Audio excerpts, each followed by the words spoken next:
दोस्तों दोस्तों आज बात करते हैं आर्टिकल 19 से लेके आर्टिकल 22 तक। भारतीय संविधान के जितने आर्टिकल हैं ये 19, 20, 21, 22 हम आज उसके रिगार्डिंग बात करेंगे। सबसे पहले तो दोस्तों आते हैं आर्टिकल 19 पे। आर्टिकल 19 कहता है इसकी छह आजादियां देता है। आर्टिकल 19 अनुच्छेद 19 छह आजादी किस कौन कौन सी देता है। एक तो freedom of speech and expression, क्या हम कहीं पे भी हम कुछ भी बोलने का हमें अधिकार हो।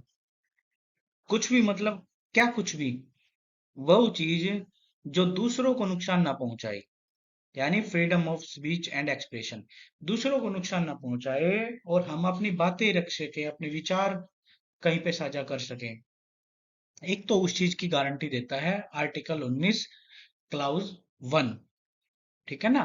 क्या हम लेकिन ऐसी कोई बात ना हो जिससे दो गुटों में या दो पक्षों में, दो धर्मों में, दो जातियों में, दो समाजों में आपस में हमारे बयान से कोई प्रॉब्लम आए। ठीक है। अब दूसरा जो है वो आजादी है फ्रीडम ऑफ असेंबल। हम कहीं पर भी, कहीं पर भी बिना हथियारों के भारत की इंटीग्रिटी, सोवरेनिटी रखते हुए इकट्ठा हो सकते हैं। ठीक है ना। यानी हम ऐसी जगह बिना हथियारों के इकट्ठा हो सकते हैं और अपनी बातें रख सकते हैं। ये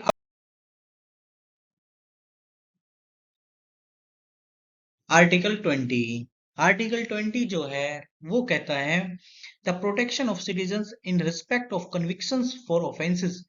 ठीक है।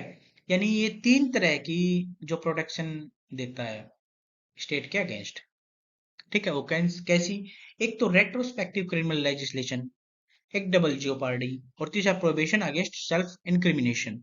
यानी रेट्रोस्पेक्टिव क्रिमिनल लेजिस्लेशन होता है दोस्तों, अगर कोई कानून अब ताजा एग्जांपल देखते हैं जैसे आईपीसी, और आईपीसी को अब चेंज करके अब बीएनएस तैयार किया गया है।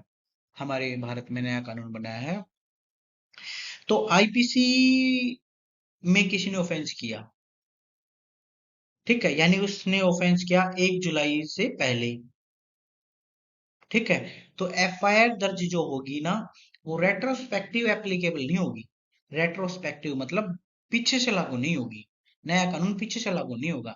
जिस टाइम पे उसने अपराध किया उस टाइम पे जो कानून होगा वही लागू होगा। ठीक है ना। ऑफेंस कर दिया उसने 3 जून, 30 जून को, ठीक है, तो 30 जून पे जो कानून था आईपीसी थी, आईपीसी एप्लीकेबल होगी। ठीक है। तो बीएनएस एप्लीकेबल नहीं होगा उस पे। अगर वो 1 जुलाई के बाद ऑफेंस करता है तो बीएनएस लागू होगा, भारतीय न्याय संहिता। ठीक है। तो ये है रेट्रोस्पेक्टिव क्रिमिनल लेजिस्लेशन का प्रोविजन। अब बात करते हैं डबल जियोपार्डी। डबल जियोपार्डी होती है एक बंदे को एक ही अपराध की 2 बार सजा देना।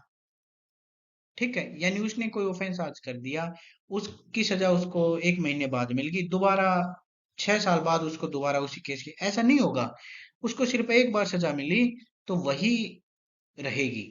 ये होता है डबल जियोपार्डी, यानी 2 बार एक अपराध की 2 बार सजा ना दिलाना। ठीक है। तीसरा जो प्रोबेशन अगेंस्ट सेल्फ इंक्रिमिनेशन, यानी ऐसा कोई सबूत, ऐसी एविडेंसेस वह बंदा अपने खिलाफ नहीं देगा जो उसको खुद सेल्फ इंक्रिमिनेट करते हो, यानी उसको खुद अपराधी बनाते हो, उसके खिलाफ खुद हो सबूत हो। ऐसा हमारा जो है आर्टिकल 20 क्लाउज 3 जो है इस चीज को मना करता है। No person accused of an offence shall be compelled by the state to bear witness against himself. Do understand. अब बात करते हैं आर्टिकल 21 की बात करते हैं। आर्टिकल 21 में जो है, एक नॉर्मल सी सिंपल भाषा में बता देता हूं, जो हमें देता है लाइफ एंड पर्सनल लिबर्टी का अधिकार। ठीक है। कोई स्टेट जो है हमसे हमारी जो लाइफ एंड लिबर्टी को डिप्राइव नहीं करेगा। ठीक है। और दूसरा जो है हमें जो डिग्निफाइड लाइफ होती है ना, उसको जीने में सहायक होगा, उसको इंटरप्ट नहीं करेगा। यानी उसको उसमें इंटरफेयर नहीं करेगा। ठीक है। तो ये जो है, ये था आर्टिकल 21।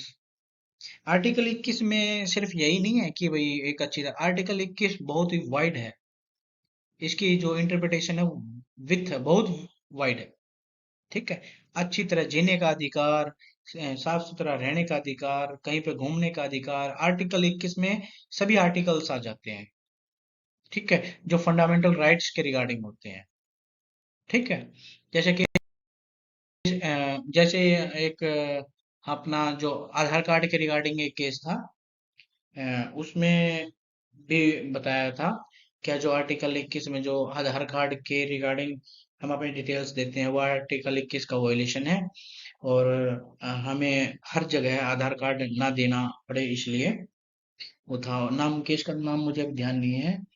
अब बात करते हैं आर्टिकल 21A। 21A जो था वो 86 कॉन्स्टिट्यूशनल अमेंडमेंट के तहत साल 2002 में ऐड किया गया था। इसमें क्या था, जो 6 से लेके 14 साल तक के जो बच्चे होते हैं उनको कंपलसरी एजुकेशन फ्री में प्रोवाइड की जाएगी। ये आर्टिकल 21A में बताया गया था। ठीक है ना। अब बात करते हैं आर्टिकल 22। आर्टिकल 22 जो है, protection against arrest and detention in certain cases. ये जो आर्टिकल 22 जो है, ये अरेस्ट और डिटेंशन के को प्रोटेक्ट करता है। और वो कैसे, ये एप्लीकेबल होगा, मेन चीज जो है, ये एप्लीकेबल होगा citizen of India and non citizen of India, दोनों पे एप्लीकेबल होगा। ठीक है। और इसमें जो बताया गया है, ये हमारी जो फंडामेंटल राइट्स है अगेंस्ट डिटेंशन एंड अरेस्ट, उसके रिगार्डिंग है। सबसे पहले 22 एक देखते हैं, यानी आर्टिकल 22 क्लाउज 1।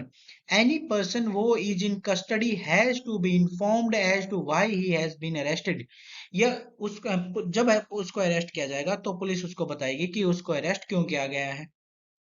ठीक है।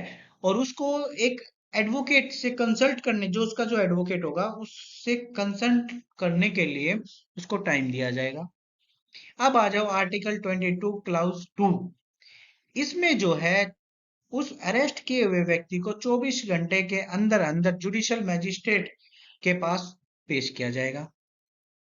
ठीक है ना। अब आ जाओ आर्टिकल 22 क्लाउज 3।